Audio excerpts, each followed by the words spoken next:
Bonjour à tous et bienvenue dans cette nouvelle vidéo qui traitera de la comptabilisation des immobilisations liées à la clientèle. Mais avant tout, si vous souhaitez aller plus loin dans les explications, je vous invite à consulter les différents liens de formation en description de cette vidéo.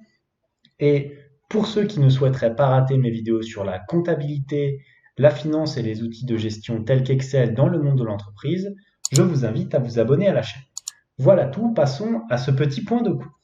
Donc tout d'abord, qu'est-ce que les immobilisations liées à la clientèle? Il y en a deux différentes que l'on va traiter successivement. Il s'agit du fonds de commerce et des fichiers clients. Commençons tout d'abord par le fonds de commerce.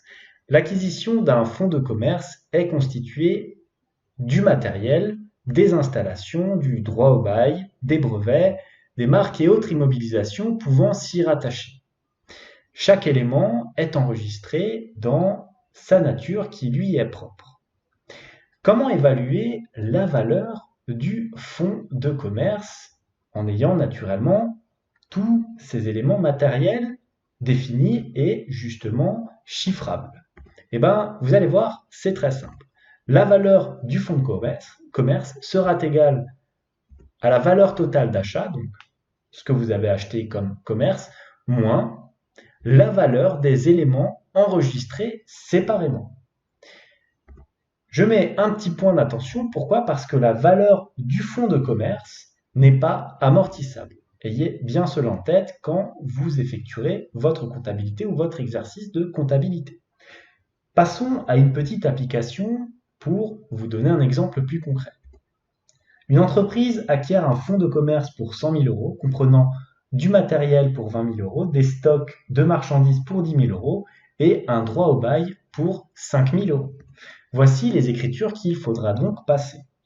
Nous allons avoir donc au débit le droit au bail via le compte 206 pour 5 000 euros, les installations techniques pour 20 000 euros via le compte 215, le compte 37, stock de marchandises pour 10 000 euros. Là, rien de très compliqué, vous enregistrez les différents éléments selon leur nature.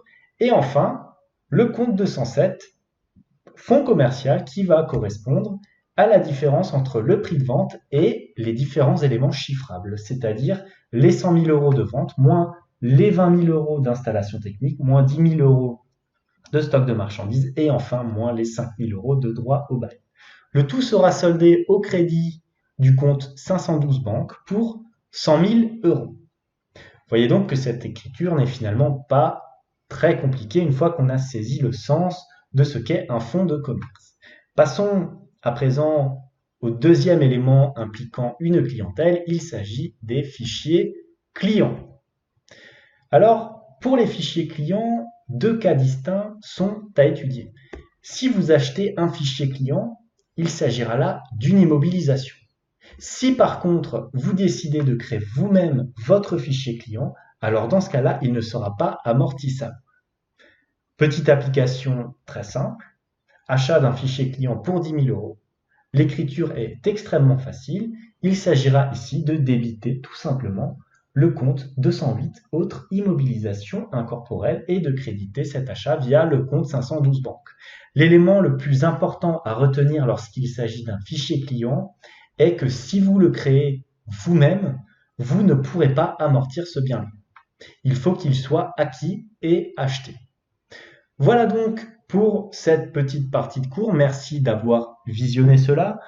Comme d'habitude, n'hésitez pas à me mettre un pouce bleu si cette vidéo vous a plu, à éventuellement la partager et à vous abonner à la chaîne si d'autres vidéos sur la comptabilité vous intéressent. En tout cas, moi je vous dis merci et à bientôt pour une nouvelle vidéo.